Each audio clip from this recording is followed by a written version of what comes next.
संसार के जितने भी धर्म हैं उनमें अपने अनुयायियों के लिए बता रखा है कि तुम्हारी जीवन शैली क्या होगी, कैसे जियोगे। इस्लाम ने बता रखा है हराम क्या है, हलाल क्या है। और बहुत महत्वपूर्ण चीज़ इस्लाम में है सुन्नत। सुन्नत का अर्थ है तरीका, पद्धति। जिस पद्धति से प्रॉफिट ने ज़िंदगी जी, पैगंबर ने ज़िंदगी जी, उस तरह से तुम जियो, इसको सुन्नत कहते हैं। बाइबल में बता रखा है आदर्श जीवन क्या है, आदर्श आदमी किस प्रकार से जीता है। सिख धर्म में बता रखा है, उसको रहत मर्यादा कहते हैं। रहत का अर्थ है रहनी सहनी, मर्यादा से रहो। हर धर्म में बता रखा है, लेकिन अध्यात्म में नहीं बता रखा। अध्यात्म के मार्ग पर चलने वालों के लिए कोई धर्म ग्रंथ नहीं है जो ये बताए कि तुम्हें किस प्रकार से जीना है, तुम्हारी जीवन शैली क्या होनी चाहिए। इसलिए नहीं बताया गया क्योंकि अध्यात्म धर्म ही नहीं है। धर्मों में बताया गया है ना, धर्मों को मानने वालों को बताया गया है यूं जीना है। अध्यात्म तो धर्म ही नहीं है, इसमें क्या बताना किसी को। लेकिन अध्यात्म पुरुष जो हैं, अध्यात्म मार्ग के लोग जो हैं, वो अपने गुरुओं से, सिद्धों से सीखते हैं कैसे करना है और फिर उसके अनुसार अपना आचरण बना लेते हैं। सूफियों के यहाँ दरगाहें हैं, उन दरगाहों में पीर रहते थे। कभी उनको देखते थे वहाँ रहने वाले शिष्य कि ये कैसे रह रहा है, वैसे ही हम रहेंगे। एक बार की घटना है, बाबा फरीद की दरगाह में नियम ये था, मर्यादा कह लो इसको तुम, कि जो कुछ आएगा बाहर से लोग लाएंगे श्रद्धावश, वो ही पकेगा, और जो नहीं आएगा वो नहीं पकेगा। और अगर किसी दिन कुछ भी नहीं आया तो फाका होगा, खाएंगे ही नहीं कुछ। अब आता था सब कुछ, आटा आ गया, चावल आ गए, दाल आ गई। एक दिन सब कुछ आया, नमक नहीं आया।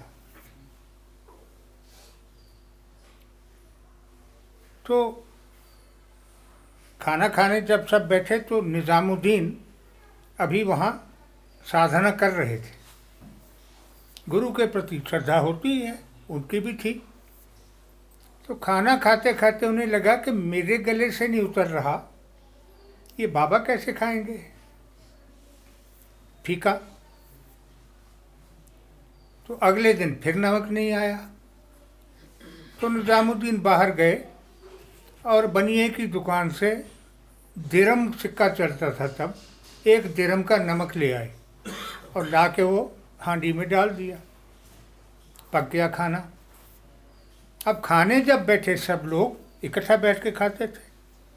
खाने जब बैठे वो बाबा फरीद सबसे पहले शुरू करते थे, फिर बाकी लोग शुरू करते थे। तो बाबा ने जब पहला लुक़मा उठाया तो वहीं हाथ रुक गया। बोले इसमें बाहर का क्या है, भारी है। अब सब चुप। उन्होंने वही लुक़मा नीचे रख दिया। बोले आज फाका होगा, खाना सब बाहर फ़कीरों को बांट दो। खाना बच गया, अंदर फाका हो गया। और बाबा उठ के अपने कमरे में चले गए। निज़ामुद्दीन को बहुत पश्चाताप हुआ। तो वो बाबा के कमरे में गए, उनके पैरों में गिर गए। बोले गुरुदेव ये गलती तो मेरे से हुई, मेरे से नहीं खाया जा रहा था, तो मैंने सोचा आप कैसे खाएंगे। कहने लगे निज़ाम, एक बात समझो। पहली बात, तुमने ईश्वर पर भरोसा छोड़ दिया। तुम्हें कैसे पता है कि कल इसका 1 दिरहम वापस करने के लिए तुम जिंदा रहोगे। पहले तो ये बताओ, अगर तुम्हें अपनी ज़िंदगी मौत पर अख्तियार है तो फिर तुम्हारा उस पर तो विश्वास नहीं है। और दूसरी बेवकूफ़ी तुम्हारी, अगर तुम मर जाओ और दिरहम वापस न हो तो तुमने करम बंद बना लिया। ये दिरहम तुम्हें देना है। कब दोगे? ये क़यामत के दिन तुम्हारा पल्ला पकड़ेगा कि मेरा दिरहम दे। तो समझ में आ गया निज़ामुद्दीन के कि जीवन का व्यवहार यूं है। और उसके बाद जब उन्होंने दिल्ली में अपनी दरगाह बनाई आके, तो कभी कोई चीज़ जो बाहर से आती थी वो नहीं पकी, और मनो खाना पकता था और बांटा जाता था।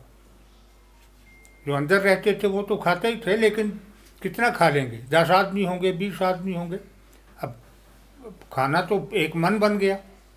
अब वो बाहर बढ़ता था। दरगाह के बाहर बहुत लोग बैठे रहते थे जिनको रोटी नहीं मिलती थी बेचारों को। उनको पता था दरगाह से रोटी मिल जाएगी। तो ये देख करके जीवन शैली अपनाई जाती थी। हमारे यहाँ क्या हुआ, हिंदुओं के यहाँ ब्राह्मण गर्थ बन गए। उपनिषद आ गए, पुराण आ गए, उनमें बता दिया गया जीवन व्यवहार कैसा होना चाहिए। उसको लोग फॉलो करने लगे। लेकिन ये सब कुछ कर्म कांड बन गया। हिंदू जो है वो 16 संस्कार करे, मंदिर जाए, पूजा करे, आरती करे, ये संस्कार बन गया। इस्लाम में हुआ, नमाज पढ़े, रोज़ा रखे, हज करे। इसमें ईसाइयों में हो गया, चर्च में जाए, प्रवचन सुने पादरी के। तो ये सारा कुछ कर्मकांड है जो अध्यात्म में नहीं होता। अध्यात्म के लोग कर्मकांड नहीं करते। ये कर्मकांड जो चारों तरफ फैला हुआ है, ये उन लोगों के लिए है जो स्पिरिचुअलिज्म के रास्ते पर नहीं आए हैं, जो धर्म के रास्ते पर चल रहे हैं। धर्म और स्पिरिचुअलिज्म में अंतर बहुत भारी है। धर्म बाहरी कर्म है। जो कुछ भी तुम करते हो, नमाज पढ़ते हो, रोज़ा रखते हो, या कीर्तन करते हो, आरती करते हो, सब दिखाई दे रहा है ना सबको। लेकिन मेडिटेशन जो है, ध्यान जो है, ये तुम्हारा आंतरिक है। ये कोई देख नहीं सकता तुम अंदर क्या कर रहे हो या अंदर क्या हो रहा है। और तुम दिखा भी नहीं सकते किसी को, अगर दिखाना चाहो तो। आंतरिक कर्म के लिए कर्मकांड नहीं होता है। तो पहली चीज़ जो अध्यात्म के मार्ग पर चलने वाले को करनी चाहिए वो ये है कि हर काम चैतन्य अवस्था में करे, चेतन रहे हर समय। क्योंकि अचेतन में बहुत कुछ करते हैं लोग, पता ही नहीं उनको क्या हो गया, कैसे हो गया। अचेतन में नहीं कुछ करना। तुम्हें क्रोध आया, तुमने थप्पड़ मार दिया किसी के या गाली दे दी किसी को, ये अचेतन है, चेतन में नहीं। चेतन में तो तुम सोचते कि जो कुछ इसने कहा है मेरे बारे में, उस पर मुझे इस तरह से रिएक्ट करना चाहिए, या कोई और तरीका भी है।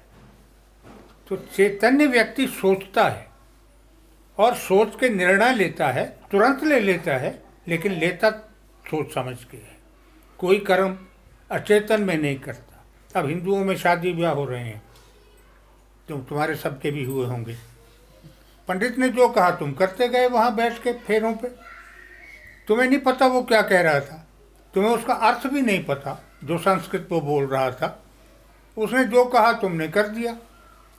अब तुम जीवन की इतनी बड़ी घटना, और उस घटना में किसी लड़की को अपनी पत्नी बनाकर जीवन भर के लिए साथ लाने का अवसर, और अचेतन अवस्था में पता ही नहीं क्या कह के लाए हैं, कौन कौन सा वचन दे के लाए हैं, इसने कौन सा वचन मांगा था जो हमने हाँ कर दी, पता ही नहीं ना।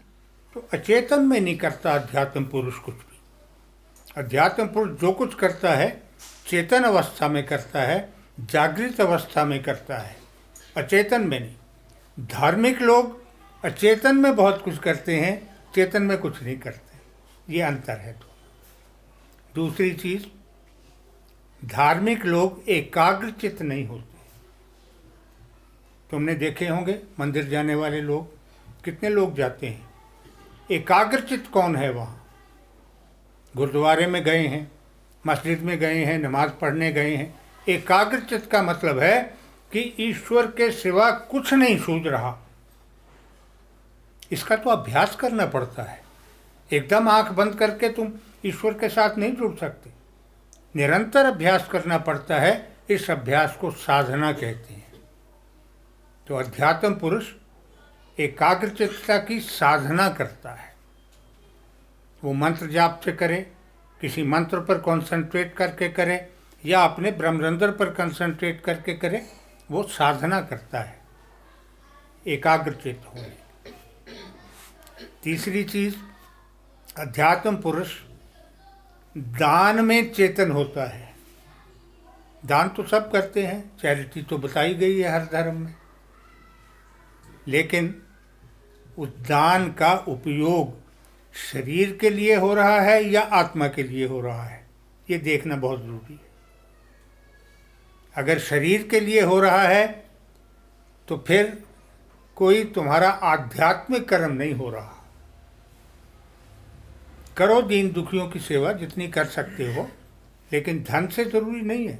भूखे को खाना खिला दो, नंगे को कपड़ा दे दो, धन नहीं, क्योंकि धन का दुरुपयोग हो सकता है और होता भी है।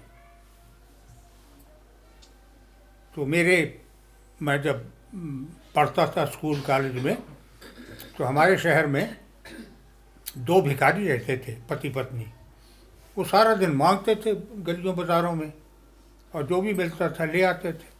एक कमरा उन्होंने किराए पे ले रखा था, उस कमरे में रहते थे दोनों, वहीं अपना खाना वाना पकाते। तो एक रात को अचानक दोनों मर गए, सोए सोई। तो 2-3 दिन तक वो कमरा नहीं खुला, फिर बदबू आने लगी तो लोगों ने दरवाज़ा तोड़ के खोला तो मरे पड़े थे। तो मोहल्ले वालों ने उनके दाह संस्कार का प्रबंध कर दिया। तो जब उनका सामान हटाने लगे, बिस्तर हटाया, तो नीचे नोट बिछे हुए थे, पूरे बिस्तर पे नोट बिछे हुए थे। तो ये दान ही किया था ना लोगों ने, लेकिन उसका दुरुपयोग क्या हुआ? उसका उपयोग ही नहीं हुआ। ना उन्होंने खाया, ना किसी को दिया, इकट्ठा करते रहे। अध्यात्म पुरुष आत्मा के लिए दान करता है, लोगों की चेतना को जगाता है, लोगों को बताता है कि ये कर्म कांड तुम्हें मोक्ष नहीं देगा। मोक्ष चाहिए तो फिर अध्यात्म के मार्ग पर आओ। तो अध्यात्म की चेतना फैलाना जो है, ये अध्यात्म पुरुष का कर्म है। धार्मिक पुरुष ये नहीं करता है। धार्मिक पुरुष अगर करेगा भी, कोई किसी को कोई किताब देगा, शास्त्र देगा, तो उसको कर्म कांड की तरफ लेके जाएगा, अध्यात्म की ओर नहीं लेके आएगा। तो अध्यात्म पुरुष ये करता है। और अध्यात्म पुरुष कर्म बंध नहीं बनाता है, क्योंकि अगर कर्म बंध बन गए तो फिर आत्मा मोक्ष की अधिकारी होकर भी मोक्ष नहीं पाएगी, उसको फिर जन्म लेना पड़ेगा इसका भुगतान करने के लिए, जो कर्म बंध वो बना गया। इससे बड़ा दुर्भाग्य क्या होगा कि तुम्हारी आत्मा मोक्ष की अधिकारी हो गई थी और तुमने बेवकूफ़ी करके उसको अगले जन्म के लिए मजबूर कर दिया। मैं भी अगला जन्म उसका कुछ दिनों के लिए हो, लेकिन होगा तो ना, माँ के गर्भ में तो फिर आएगी, 9 महीने तो फिर रहेगी उसी कैद में। कर्म बंध क्या है ये समझ लो। कर्म बंध 2 चीज़ों से बनता है। एक, किसी का अधिकार मारने से। 2, किसी को धोखा देने से। अब मैं तुम्हें एक साधारण सी उदाहरण से बात समझा देता हूँ। तुम्हारी दुकान है, वहाँ कोई चीज़ बेच रहे हो तुम। एक ग्राहक आया, उसने पूछा भाई कितने की है? तो तुमने कहा 70 रुपये किलो। बाज़ार में उसका भाव था 50 रुपये। तो उसने कहा चलो दे दो। अब वो लेके चला गया। अब दुकानदार का कोई कर्म बंद यहाँ नहीं बना।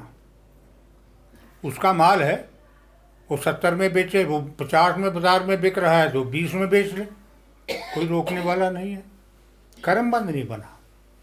अब वो घर पहुँचा जब ग्राहक, और उसने तोला तो वो 900 ग्राम निकला। ये 100 ग्राम का करमबंद दुकानदार ने बना लिया। जो देगा उसको इस जन्म में दे, किस रूप में दे तो प्रकृति बताएगी, लेकिन देगा इस जन्म में दे, अगले जन्म में दे। ये है करमबंद। तुम किसी का अधिकार मारते हो, ये करमबंद है। तुमने रेड लाइट जंप करी, कोई करमबंद नहीं बना। पकड़े जाते चालान हो जाता, नहीं पकड़े गए निकल गए।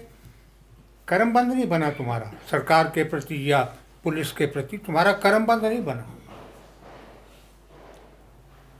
अगली बार फिर तुमने रेड लाइट जंप करी, सिपाही ने रोक लिया, चालान करने लगा। तुमने उसको 50 रुपये पकड़ा दिए कि चालान मत कर। उसने लेके जेब में डाल दिए, तुम्हें निकलने दिया। अब वो सिपाही ने करमबंद बना लिया, उसका अधिकार नहीं था। जुर्माने का अधिकार सरकार को था, सिपाही को नहीं था।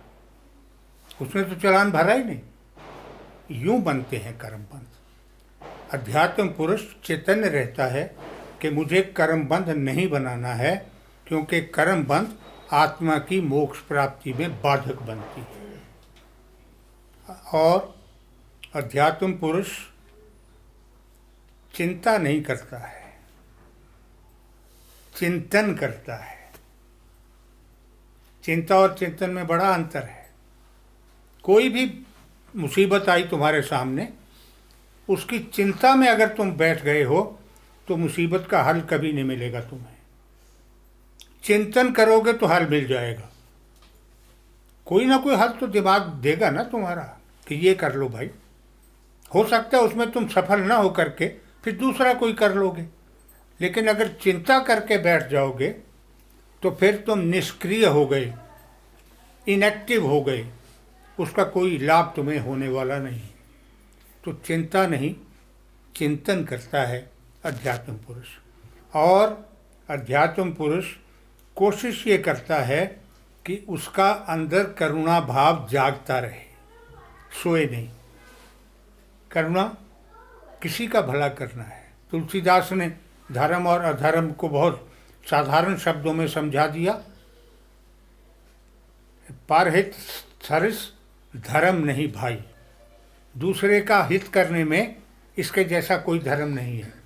पर पीड़ा सम नहीं अधमाई। किसी को पीड़ा देते हो अगर तुम, इससे बड़ा अधर्म कोई नहीं है।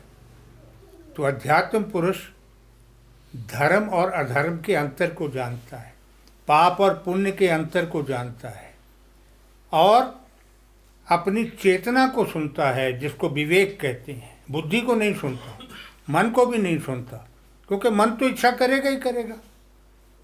और जिस मैड रेस में दुनिया पड़ जाती है, आज भी पड़ी हुई है, शायद हमेशा ही पड़ी रही होगी आदि पुरुष को छोड़कर। होता क्या है कि तुम्हारे पास 100 रुपया है तो इच्छा होगी 200 हो जाए, तो 200 हो जाएगा। तुमने मेहनत करी, कमाया, फिर इच्छा होगी 500 हो जाए, फिर 1000 हो जाए, फिर 2000 हो जाए। तुम करोड़ों रुपया कमा लो, इच्छा फिर भी बनी रहेगी कुछ और कमाने की। ये वृत्ति है। अध्यात्म पुरुष इस वृत्ति से बचता है। अध्यात्म पुरुष, कबीर के शब्दों में, साईं इतना दीजिए जामे कुटुंब समाए, मैं भी भूखा ना रहूं साधु न भूखा जाए। ये है आचरण जो कबीर ने बताया कि किस प्रकार से जियो। अपना पेट भरो, लेकिन अगर तुम्हारे पास अपना पेट भरने से ज़्यादा है तो फिर किसी दूसरे को भी दे दो। तो जो संग्रह है, जैसे मैंने बताया, वो भिखारियों ने रखा हुआ था, ये अध्यात्म पुरुष कभी नहीं करेगा। और अध्यात्म पुरुष जो है वो अपना प्रचार नहीं करता। अध्यात्म गुरु भी प्रचार नहीं करेगा कभी अपना। प्रचार करेंगे धर्म गुरु, प्रचार करेंगे प्रोफेशनल लोग, प्रचार करेंगे जिनको अपने शिष्य बनाकर उनसे पैसा लेना है, ज़मीनें खरीदनी है, आश्रम के नाम पर बिल्डिंगें बनानी है, बढ़िया से बढ़िया कारें लेनी हैं। ये वो करेंगे, अध्यात्म पुरुष नहीं करता। क्योंकि अध्यात्म पुरुष जब किसी को अध्यात्म का मार्ग दिखाने लगता है तो उसको दैवी मानकर करता है, डिवाइन ड्यूटी मानकर करता है कि ईश्वर ने ये व्यक्ति मेरे ज़िम्मे दे दिया है, मैं कोशिश करूँगा इसको पार पहुँचा दूँ, जितना मुझे मालूम है उतना समझा दूँ। ये है अंतर धार्मिक व्यक्ति और आध्यात्मिक व्यक्ति में। अब जिस प्रकार की जीवन शैली सिद्धों ने, सूफी बुजुर्गों ने या प्रॉफिट्स ने जिस प्रकार की जीवन शैली उन्होंने जी, उस जीवन शैली में से कुछ न कुछ सार तत्व ढूंढने का प्रयत्न करता है अध्यात्म पुरुष। दूसरे धर्मों में क्या कहा गया है, उसमें मेरे लिए क्या अच्छा है, कुछ न कुछ तो अच्छा होगा ना। ईसाई धर्म में होगा, पारसी धर्म में होगा, इस्लाम में होगा, हिंदू धर्म में होगा, सिख धर्म में होगा, कुछ ना कुछ तो अच्छा होगा ना। मैं वो अच्छा चुन लूँ और मैं उसको आलोचनात्मक दृष्टि से नहीं देखूं। दूसरों के धर्म, मेरा तो कोई धर्म ग्रंथ नहीं है क्योंकि मैं अध्यात्म पुरुष हूँ, लेकिन जिनके हैं उनमें कुछ तो होगा ना जो काम का हो सकता है, मेरे काम का हो सकता है।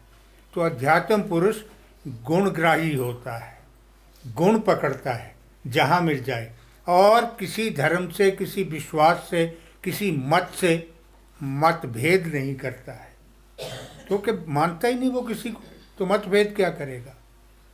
मतभेद होता है जहाँ तुम्हारी ईगो जागती है, जहाँ तुम्हारा अहंकार जागता है कि तुम क्या समझते हो, इस्लाम मेरे धर्म से बड़ा है, ईसाई मेरे से बड़ा है।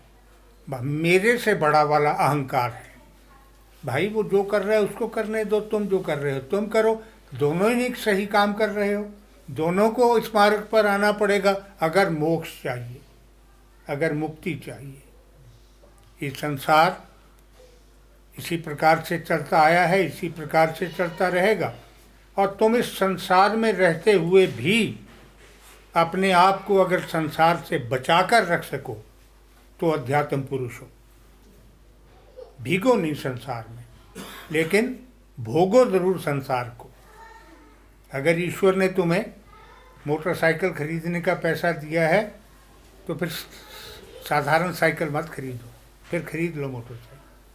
अगर कार का पैसा दिया तो कार ले लो, दे रहा है उसका अनादर मत करो, उसका उपयोग करो, लेकिन मोह नहीं करो। अगर साइकिल भी नहीं है तुम्हारे पास और सामर्थ्य नहीं खरीदने की तो फिर पैर से चलो।